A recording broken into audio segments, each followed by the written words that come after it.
Добар ден, почитувани, добре дојдовте во уште една нова Телма амбуланта, петочна, реализирана во соработка со клиничката болница Жан Митрев. Како да го зачуваме здравието на срцето и крвните садови? Дали правилната исхрана, физичката активност, редовните лекарски контролни прегледи се рецепт за здрав кардиоваскуларен систем. Доктор Иван Милев, субспецијалист по кардиологија во Жан Митрев клиник, е денешниот гостин во студијата на Телма. Добре ни дојдовте. Добро ве најдов и благодарам на поканата.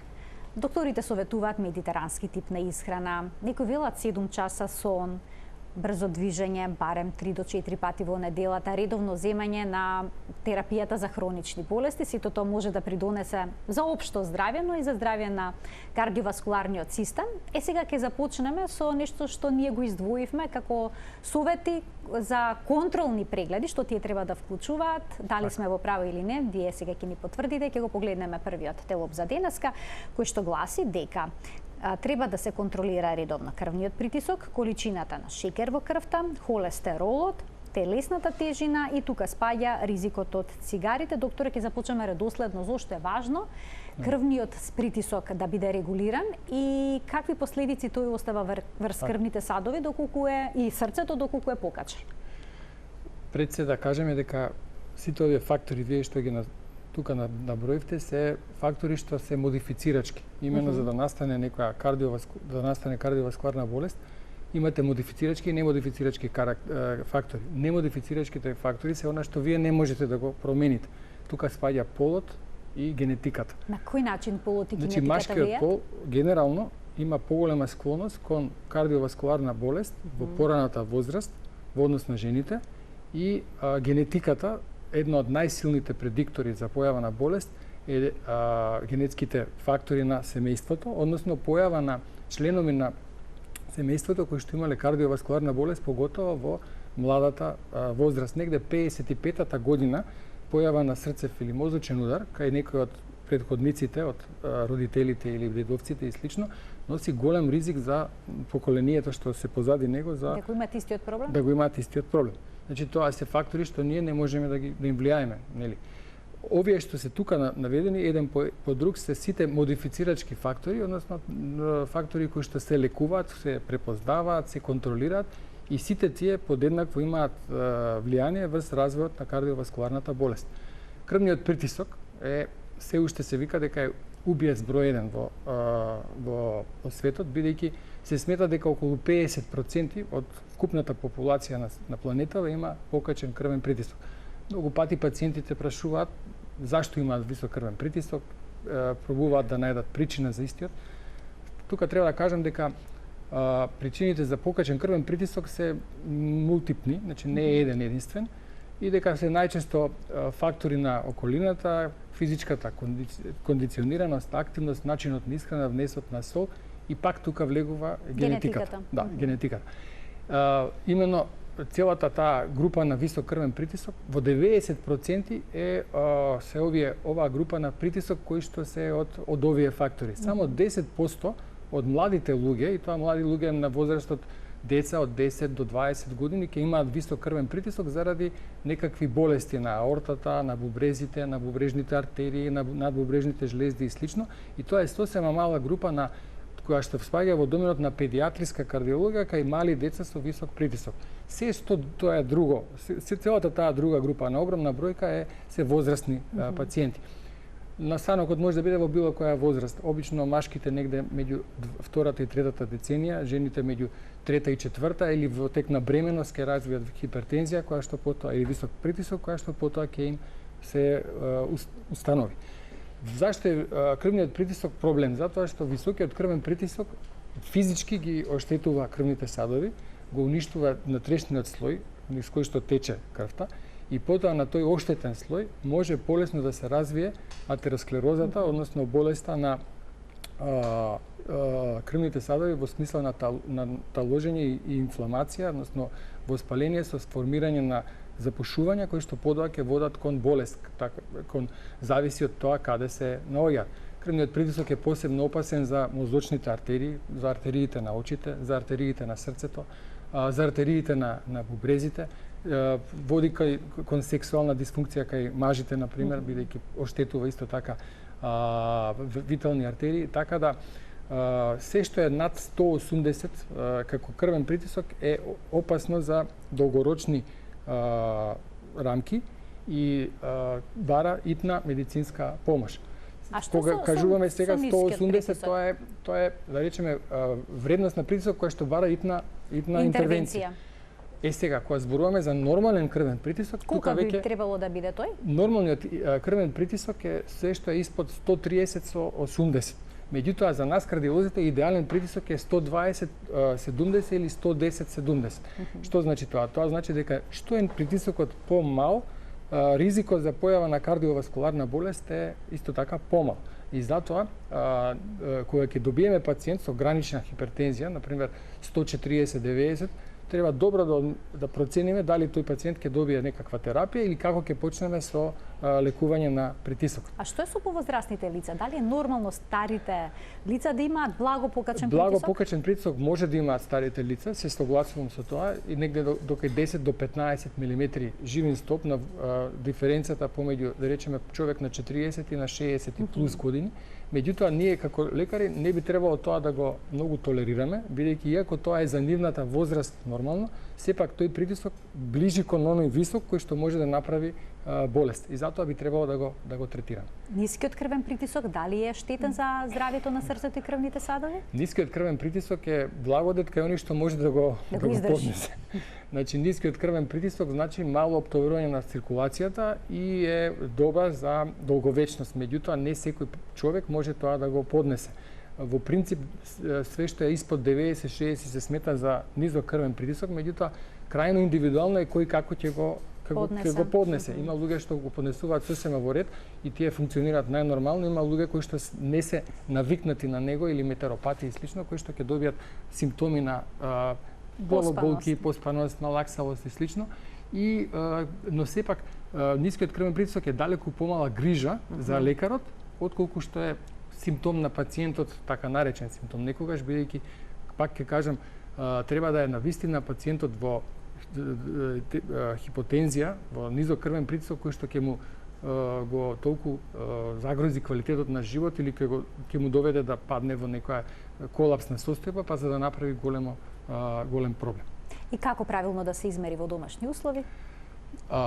Притисокот, кога мериме притисок, и тука имаме некои финеси за мерење, значи притисокот би требало, најточен е притисокот кога се мери во хоризонтална, во лежечка состојба, бидејќи кога сме исправени, дел од крвта се редистрибуира во долните делови на телото и притисокот е лажно понизок него што е реално. Зависи од типот на апаратот, постојат повеќе апарати, најчесто се користени овие дигиталните апарати, подобра варијанта да се мери на надлак птицата, бидејќи е по-добар сигналот. На лева или десна рака? Кај нормални здрави луѓе не треба да има диференца повеќе од 5, максимум 10 мм жива лево или десно. Доколку има таква диференца, тогаш обично имаме проблем со атеросклероза на некои од артериите на рацете и тогаш треба да се испитува причината за таа разлика. Доколку пациентите мерат притисок со живиниот манометар, кој што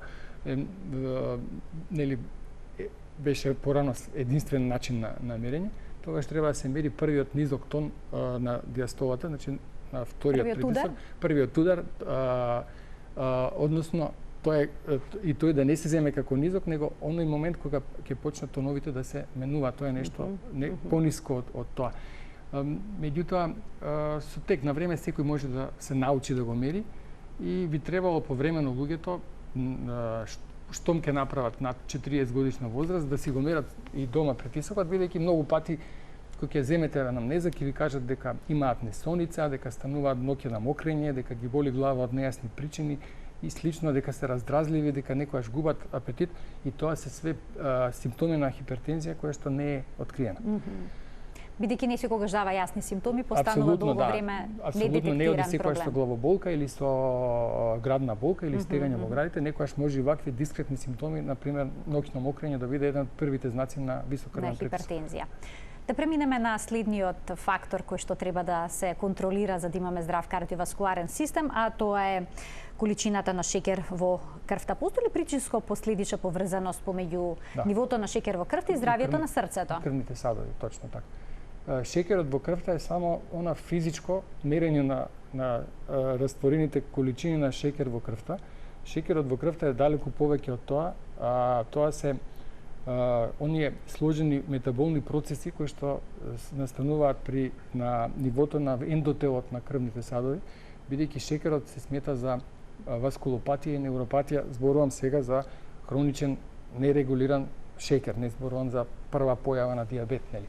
Значи, колку е дијабетичниот стаж подолг и колку пациентите имаат по-нерегулиран шеќер, ризикот за оштетување на крвните садови и на периферните нерви е поголем. Имено во тие структури кај што се обавува исхраната на тој внатрешен слој на ендотелот, се ствараат комплексни полисахариди, мукополисахариди, значи тоа се комплексни соединенија кои што доведуваат до постепено уништување на мазноста, на проточноста на крвните садови и на тој начин ризикот за почеток на таложење на воспаление на ендотелот со холестерол, слободни радикали, оксидативниот стрес е голем и се ствараат такви угрушци, односно плаки, ние ги викаме плаки, тоа се острва на атеросклероза кој што постепено доведува до стеснување на артериите и до исход од типот на удар или слично. Шеќерот, ние како кардиолози негде околу третина од нашите пациенти кои што се оперирани заради байпас или интервенции на каротидните или периферните артерии и слично имаат нерегулиран дијабет. Така да добрата регулација на дијабетот е основа за долговечност. Често пати во амбуланта ќе кажеме дека постојат неколку типа на старост. Значи, ние имаме хронолошка старост, имаме биолошка старост, па имаме ментална старост и од тука многу зависи колку години имаме. Има луѓе кои што имаат 40 години, а изгледаат како да имаат 60 и обратно.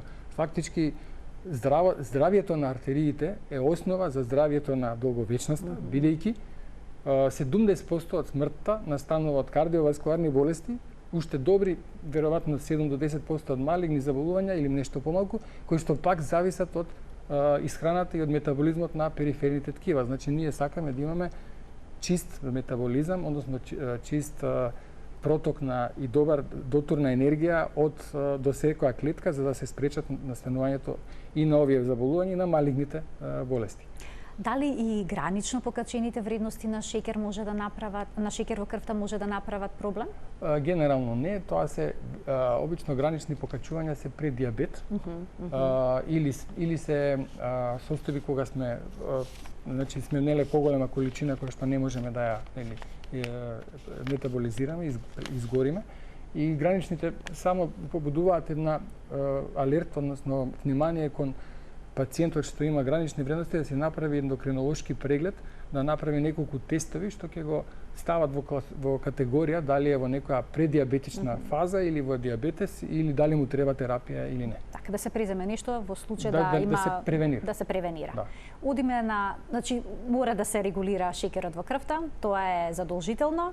За диабетичарите е златно правило живот под 7. Значи 7 милимола на литар.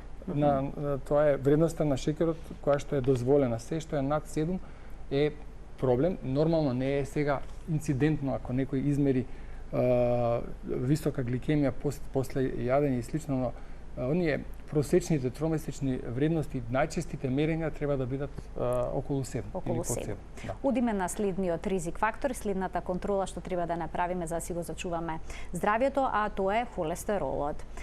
Што тоа значи?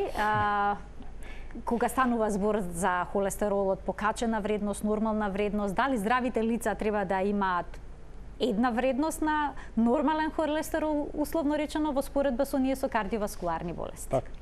Холестеролот е една голема, да кажам, се уште табу тема или догма или непознаница, можам да кажам, во општата популација, затоа што многу луѓе се загрижуваат од високи вредности на холестерол. Самиот холестерол, во отсуство на други ризик фактори, во отсуство на ендотелна дисфункција, во отсуство на пушење, дијабет, дебелина, недвижење и слично, не е апсолутен ризик фактор за здрав човек. Значи, зборувам дека за здрав човек кој што немал до сега никаков ивент, немал настан, немал инфаркт, немал стент, немал байпас. Така да кај овие луѓе дозволено е да се одржува и некоја повисока вредност на холестерол, со тоа што кај нив би требало да се заштитат превентивно крвните садови со некакви специфични или неспецифични мерки. Неспецифичните мерки може да бидат, например, масните киселини, омега-3 масни киселини, во доза од 500 до 1000 мг на ден, кои што ќе ги зголемат така наречените добар холестерол, чистачот на крвните садови, ќе го намалат така наречениот лош холестерол, оној кој што предизвикува повеќе атеросклероза и слично. Меѓутоа, тоа повторно ќе кажам, тука зборувам за здрав човек кој што нема кој што нема претходно никаков ивент. И кај нив велиме дека границата може да биде 5,2, во некои лаборатории 5,6, но 5,2 е како референтна вредност.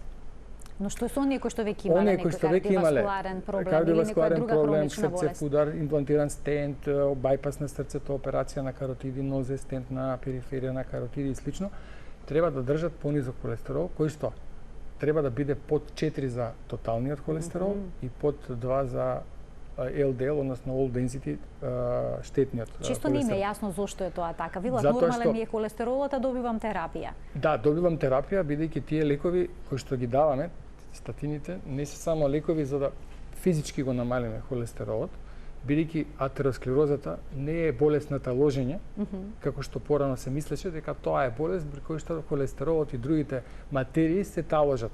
Тоа е болест на инфламација или воспаление. Значи мора да има некој воспалителен процес да се наталожи таму. За да се наталожи, а тоа воспаление не мора да биде од некој инфективен агент, од ковид или од не знам грип или од не знам што, може да биде воспаление од слободни оштетување од слободни радикали, од пушење, од конзервација, од исхрана, од аерозагадување и слично. И на тој ендотел кој што е веќе оштетен, низ кој што тече крвта континуирано, липидите во крвта, холестеролот заедно со факторите од тромбоцитите и другите ткивни фактори прават плаки и запушување на артеријата. Затоа кај статините, лековите што се не се само да го намалат холестеролот, него и да го зацврснат ендотелот, односно да го подобрат квалитетот на протокот. Значи не е, и затоа тие лекови се long life или цел живот во моменталните guidelines нормално. Така? Не знаеме како ќе биде за 4 години или 8. И една од причините што животниот век зголемен во нормалните модерните држави е употребата на тие лекови. А докторе, доколку некој е здрав и добие покачена вредност на холестерол, нато на референтна што ја споменавте, што треба да направи? Па за почеток да се стави на диета, со тоа може да го со промена на исхрана. Со промена на исхрана може да делува на некоја третина или 30% од вредноста што има. Например, ако има 7,5, може до 5 да стигне и тоа е веќе доволно. Понатаму треба да се проба со масниве киселини и потоа да се направи еден преглед и да се види дали има ризик фактори, евентуално да се почне и со терапија, ако, например, има над 55 години или има генетика и слично. Фактички ние сите пациенти ги ставаме во една Фрайминген, класификација по Фрайминген. Значи тоа се пациенти кои што имаат ризик од кардиоваскуларна болест во следниот период. И гледаме дали се во зелената група, жолта, портокалова или црвена. И од тамо зависи дали ќе ја третираме таа индивидуа или не со лекови. Ајде да видиме што е следно што треба да го разгледаме денеска во Телма амбуланта како ризик фактор. Тоа е телесната тежина. Некои истражувања покажуваат дека луѓето во развиените земји, повеќе од половина, имаат проблем со тежината, односно се преухранети. Што ова значи? Дали секој од нас треба да застане на вага и да си ја провери тежината, па да си пресмета некои параметри како што е индекс на телесна маса? Па што е тоа индекс на телесна маса и зошто е важно да го знаеме? За жал, тој тренд дојде и кај нас. Во секојдневната пракса многу често добиваме прегледи на деца кои што се од 10 годишна возраст, па и помали нагоре, кои што се преухранети. Ќе почнеме од почеток дека едно дете, доколку во првите 5 години е дебело, има поголем ризик да добие хиперплазија на така нареченото темно масно ткиво. Тоа е масно ткиво кое што има способност на меморија. И тоа дете има поголем ризик да во иднина биде дебел. Значи дебелината треба да се избегнува од мали нозе. Уште од најрана возраст. Уште од најрана возраст. Дебелината е исто така светски проблем, како што ќе биде светски проблем и дијабетот за кратко време. Се смета дека во 2040 година или 2050 околу пола од популацијата ќе биде обезна или дебела. Зашто е тоа така? Едноставно, ние живееме во побогат свет, а храната ни е многу достапна. За да стигнеме до неа не треба да ни да копаме ниви, ни да сееме, жнееме, него едноставно да си која купиме во првиот супермаркет. Бомбардирани сме од брза храна, од трансмасти, од супстанции кои што се штетни за здравјето генерално. А од друга страна немаме доволно време да се посветиме за да имаме поголема телесна активност и да ја трошиме таа енергија која што ја внесуваме. Така да дебелината почнува од мали нозе па оди и понатаму. Вика дебелината е наследна, дебелината не е наследна, но наследни се навиките. Односно не се и тие наследни, но се пренесуваат, се стекнуваат во една фамилија. Ако имате двајца дебели родители, тешко ќе очекувате дека тоа дете е слабо, бидејќи перцепцијата за дебелина е различна, бидејќи порано бабите викаат здравите деца треба да бидат дебели. Дебелки такви, буцмасти и јадењето е здравје. Уствари сега гледаме дека јадењето може да биде и болест и тоа се поише го доживуваме. Секој од нас треба да знае кој му е неговиот BMI или индекс на телесна маса, body mass index. Тоа е некој однос помеѓу телесната тежина и телесната висина. Тоа е некоја си просечна вредност, која што е до 18,5 е слаб човек, односно патолошка астенија се вика тоа. Нормален индекс од 18 до 25. Значи тука имате нормални луѓе со нормална градба, некои се послаби, некои покрупни, но се уште нормални. Над 25 индекс на телесна маса се прекумерно тешки и над 30 се дебели, обезни. Значи, тоа е грубата вредност. Секој од нас исто така може да ја измери и телесната маст, значи телесните масноти. Тоа се прави со мерење на кожниот набор со калипер на различни регии, делтоидниот мускул, стомакот и така натаму. И спрема дебелината на кожниот набор може да се процени колку проценти од телесната градба се телесните масти. Значи имаме спортисти кои што имаат и по 13% телесни масти, тоа се супер вредности. Просечните нормални луѓе 20-25%, 20% или повеќе. Дебелината сама по себе е ризична, бидејќи носи оптоварување на кардиоваскуларниот систем, носи склоност кон хипертензија, носи зголемена работа на срцето. Во едно масно ткиво имаме крвни садови. Тие крвни садови мора од негде да се хранат. Значи срцето работи на празно. Значи без потреба пумпа низ место каде што нема потреба да пумпа. И затоа дебелината треба да се превенира. Како да се превенира? Со навики на исхрана кои што се стекнуваат од порана возраст, а не или ако човек добие болест, тоа е потешкиот пат, полошиот пат. Обично тога се прават сите промени во исхраната, кога некој ќе добие некаква диагноза или ќе се соочи со здравствен проблем. Марија, све е до мотивацијата. Апсолутно. Значи, ако имате мотивација, ќе го направите и обратно. Ако не сте убедени во тоа, нема да го направите, односно ќе чекате да се мотивирате лошо, ако ќе се мотивирате со некаква болест. Значи тогаш мотивацијата е јака, меѓутоа штетата е на ваш. Веќе е направена. Така, а во однос на стомачата дебелини, висцеларните масти, односно оние масти што се наоѓаат под стомачните мускули. Дали таа дебелина е поштетна за кардиоваскуларниот систем во однос на тоа е само морфолошкиот аспект на дебелината. И се тоа е шведска студија со обемна струк е докажано дека тие кои што имаат таков тип на градба на телото, односно тип јаболко го викаат, нели, имаат поголем ризик за кардиоваскуларни болести, но тоа е некаква статистичка корелација на морфологијата на телото и појавата на кардиоваскуларна болест. Обично ќе видите дека пациенти со нерегулиран дијабет имаат почесто стомачна висцерални масти во стомакот. И тука баш се поклопува она ризик стратификацијата дека ти имаат поголем ризик за кардиоваскуларна болест. Така, но сепак дебелината сама по себе си е ризик, како што споменавте, поради тоа треба да се стави под контрола.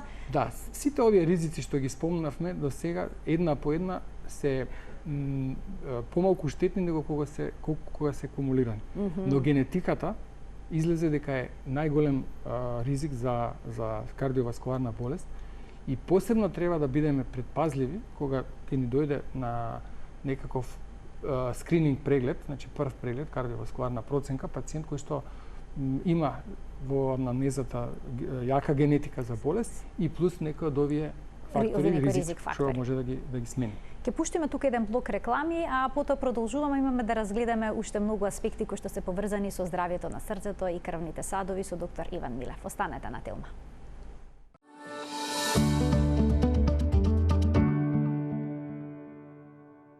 Продолжува денешната Телма амбуланта. Разговараме со доктор Иван Милев, субспецијалист по кардиологија во Жан Митрев клиник за здравјето на срцето и крвните садови, како да го зачуваме, како да превенираме разни болести, но и кога ќе се случат одредени промени, како да се лекуваат. Се надевам дека докторе ќе стигнеме до таму да погледнеме уште еден ризик фактор кој што се однесува на кардиоваскуларното здравје, а тоа се цигарите, односно пушењето.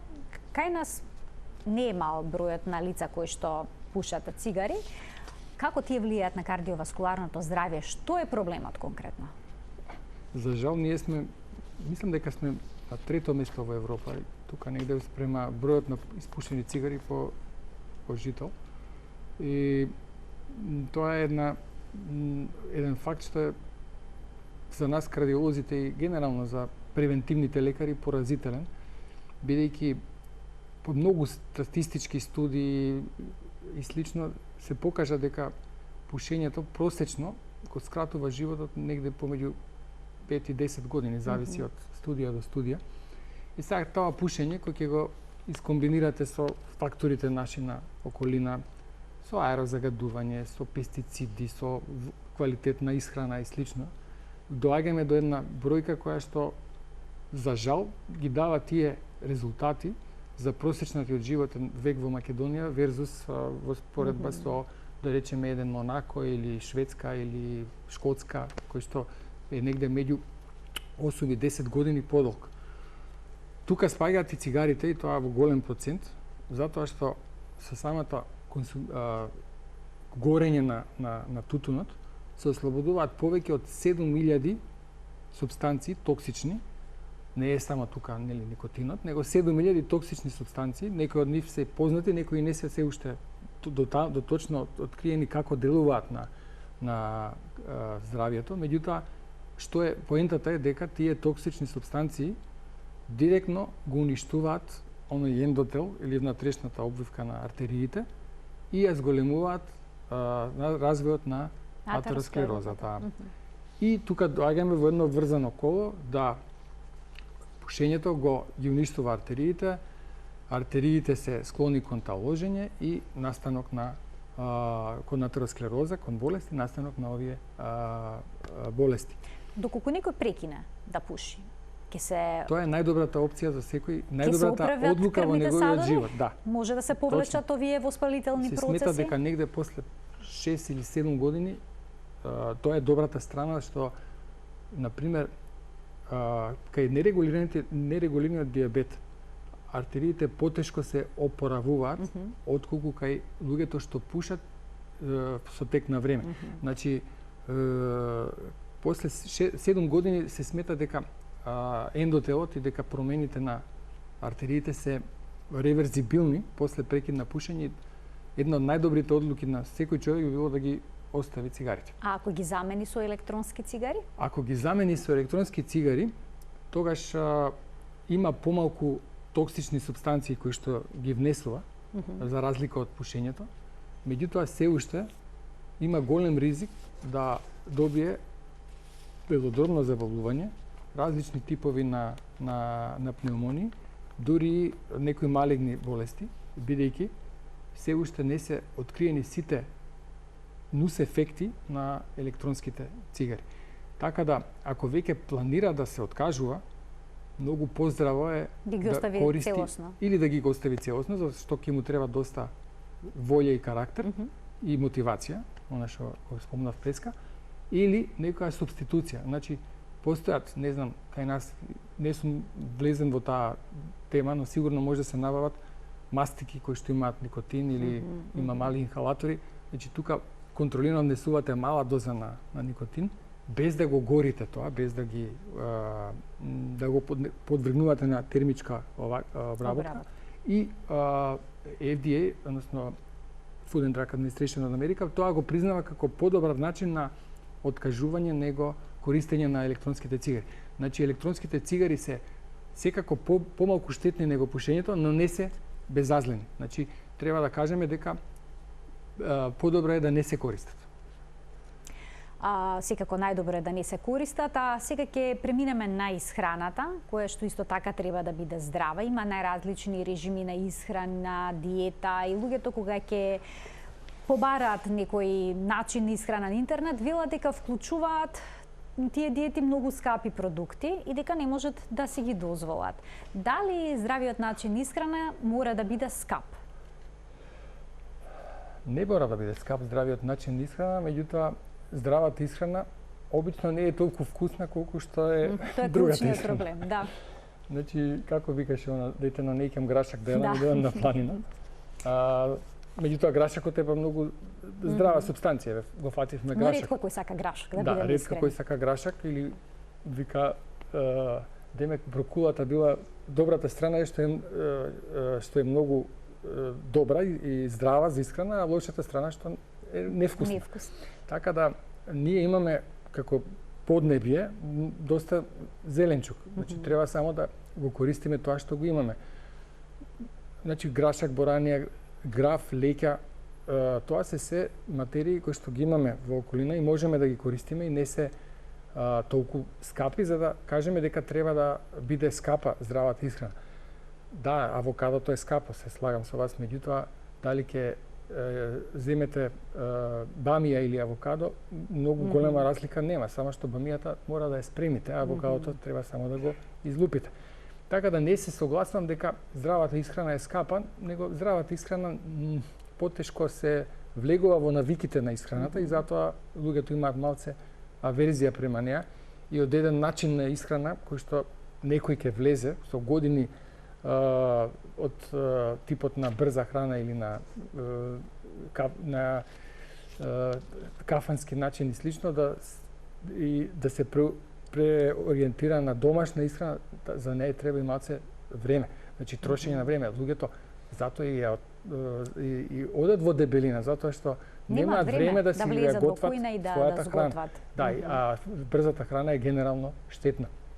Сега тука има многу типови на диети и многу типови на исхрани, зависи од тоа дали во каква е возраста, полот, работата, колку калории троши тој човек во текот на денот, дали работи ноќе, дење и слично. Препорачувате ли на македонска традиционална кујна да се апсолутно да преориентираат вашите пациенти или пак они што ја добиле некакви покачени резултати на холестерол, шеќер? Кај нас, да, за тие треба да се намали внесот на овие јаглени хидрати од, например, од компир, орис, тие имаат прилично многу хидрати во нив, но не се забранети, но да не бидат тие главни и секојдневни јадења.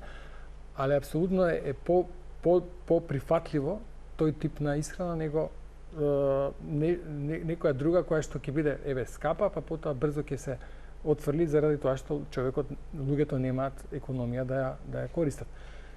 Ние имаме добар тип, ние имаме квалитетна храна, се уште. И имаме се уште имавме здрава храна која што можеме да си набавиме. Треба да се вратиме кон тие навики и тие навики како за жал, како одат генерациите, така се помалку се видливи во семејството. Во моје време ние седевме со родителите и ручавме во 3 часот. Семен ручек имаш? Беше семен ручек и тука имаше, се знае, имаше манџа, имаше супа, готвена храна, имаше сега тоа го немате веќе и затоа и се случуваат овие епидемии на дебелина и слично. Генерално секој индивидуал може да си види од која храна му е као корисна и пожелна за него И во суштина треба да се намалат штетните супстанции. Штетните супстанции се јасно и познати. Значи тоа се трансмастите, тоа се А ги има секаде, во ги има лиснато секаде. тесто, бурек, Лиснати, кифли. буреци, кифли, маргарини, мајонези, мислам тоа се све храни кои што треба да се елиминираат. поготово кај луѓе над 50 години, 40 години. Над 40 години веќе треба да ги скроз избегнеме тие храни, бидејќи ризикот за болест кај нас е поголем него кај некое дете. Кај помладите. Ама кај тоа дете ќе се створи навиката. Па после тоа ќе си има проблем кој ќе стане да се врати на нормалната патека. Шеќерот, значи трансмастите, рафиниран бел шеќер. А солта? Кардиолозите велите да не се употребува премногу. Премногу значи меѓу 1 Но не значи да не се употребува воопшто. 1, 3, 5 грама на ден, зависи ако сте некој спортист и маратонец и трчате и вежбате, ви треба секако сол и разбирате, али повеќе од 3 до 5 грама на ден не треба да се користи. Солта е штетна во делот дека го зголемува крвниот притисок, затоа и не го сакаме, поготово кај луѓе кои што имаат срцева слабост и слаба оштетување на пумпата на срцето, тука треба солта да се намали. Значи сладките работи, трансмастите, калориите, генерално како калории. Сега вие може да внесувате и супер здрава храна, но ако го бомбардирате телото со 3-3.500 калории на ден, а трошите 2000 калории, 3000 калории повторно ќе се метаболизираат во резерва, односно во масно ткиво и ќе почнете да се гоите. И покрај тоа што многу луѓе викаат јас се хранам здраво, а се обезни. Значи имаме преголем внес на калории. Значи калориите би требало да се мерате. Сега тоа мерење калории не е едноставно, ама секој од нас треба да си го познава телото и да биде секогаш на ивица на глад. Значи ивицата на гладот е подобро него стално да има чувство на ситост. Значи кога имаме стално чувство на ситост, секако ќе одиме во плюс, односно во обезност. Доктор, а што е со алкохолот? Да речеме, некои луѓе имаат навика секој ден да си испијат една чашка ракија со салата. Или пак да се напијат чаша вино. Како тоа влие на кардиоваскуларниот систем? Ракијата генерално може да биде штетна кај луѓе кои што имаат болести на црн дроб, диабет, атеросклероза и така натаму. Кај здрави луѓе може да дозволиме една чашка на жесток алкохол, иако би требало и тоа да се избегнува. Околу виното ние го сакаме црвеното вино, бидејќи има ростеритроли, има слободни, има антиоксиданси кои што ги делуваат на тие слободните радикали и доза од 200 мл на ден не е прифатливо. Ако баш мора. Вела дека физичката активност е предуслов за добро кардиоваскуларно здравје. Што значи ова? Треба ли сите ние да трчаме секој ден или пак да одиме во теретана, во некој фитнес центар? Што се подразбира под здрава физичка активност за срцето и крвните садови? Тоа е култура на живење. Мислам, западниве цивилизации, пак ќе се вратам, имаат различни навики, и малци се по-различни од нас. Тама ќе станете во 7, ќе видите маса луѓе трчаат по улици, по паркови и слично. Кај нас има, но не е толку тоа застапено. Физичката активност ги подобрува не само кардиоваскуларното здравје, него и менталното и здравје и психолошкиот профил на човекот и делува на долговечност. Значи, луѓе кои што активно, рекреативно работат и се физички активни, генерално живеат подолго него тие кои што се неактивни. Хормонот на среќа, ендорфинот, е она што се лачи при физичката активност. Тој хормон делува поволно и на притисокот, и на сонот, и на расположението, и на килажата, и на се. Среќниот човек може да одржува линија. Тој што е несреќен, стресот ќе го нема желба за ништо. Нема желба за ништо. Ни мотивација. Така да физичката активност е мајка на секоја долговечност. Сега тука повторно имаме обсек од дозирање. Што значи за млади, што значи за повозрастни оптимална физичка активност можат за да бидат добро колку што можат, колку што имаат перформанси, но кај нив треба да се прават нормално спортско-медицински прегледи. Луѓе над 30, меѓу 30 и 40 година, доколку се само рекреативни, односно доколку имаат само некакво пешачење на равно, без ризик фактори и слично, можат да се обидат да го зголемат опсегот, но ако го зголемат опсегот би требало да прават и преглед. Луѓе над 40 години би требало барем да имаат 5 пати неделно 45-50 минути и тоа да трае до крајот на животот, со тоа што кај октогенериците, односно луѓето над 80 години, веќе во нормалните држави е апсолутен тренд на бодибилдинг, бидејќи се гледа дека на таа возраст. Да, бидејќи се гледа дека мускулната маса и одржувањето на виталноста на мускулната маса поволно делува на мозокот и ја спречува на некој начин старење и деменција. Така да апсолутен хит е октогенериците да вежбаат со мали тежини. Сега, така еве да ги охрабриме и гледачите кои што се на таа возраст, да, ама некако неприфатливо е за во Македонија многу работи се неприфатливи, знам. Тоа ми е мене јасно и затоа и така отворено го дискутираме тука. Некои ќе речат дека нели не треба да се претерува. Точно е тоа, не треба да се претерува каде што немаме испитување направено. Ако имаме направено испитување, ако е се во ред, слободно, човекот може да се подврни на потешки физички активности. Тука е една дигресија. Во музеот во Цермат, под Матерхорн, ќе видите човек на 92 години качен на Матерхорн. 4470 нешто, чист алпинизам, на 92 години. Значи, во Запад луѓето ќе се навредат ако им кажете дека се стари, а се отишле на планинарење. А тука се препорачува за таа возраст прошетки? Евентуално брзо одење? Прошетките се задолжителни. Задолжителни. Но ова е нешто што може да го додадат. Нешто што може да се толерира и што во таа доколку се здрави да е зголемат мускулната маса заради нивното ментално здравје. При кога имате здравје немате лимит, односно треба сега пак ќе кажам да бидеме рационални спрема возрасти и кондицијата и прегледите што се правени. Меѓутоа не треба да го ограничуваме ако некој може затоа што е возрасен да не го прави тоа. Доктора, се повеќе млади луѓе возат велосипеди на планински терени. Да. Вие сте исто така планинар. Да. Можеме да погледнеме и неколку фотографии од искачувањето на Килиманџаро, ако не се лажам. Да, тоа беше сега оваа зима. Од мене ми беше репетиција втор пат. Повеќе сакав и сопругата да види како изгледа висината, да фати да ви биде друштво, висина, да 5800 Килиманџаро.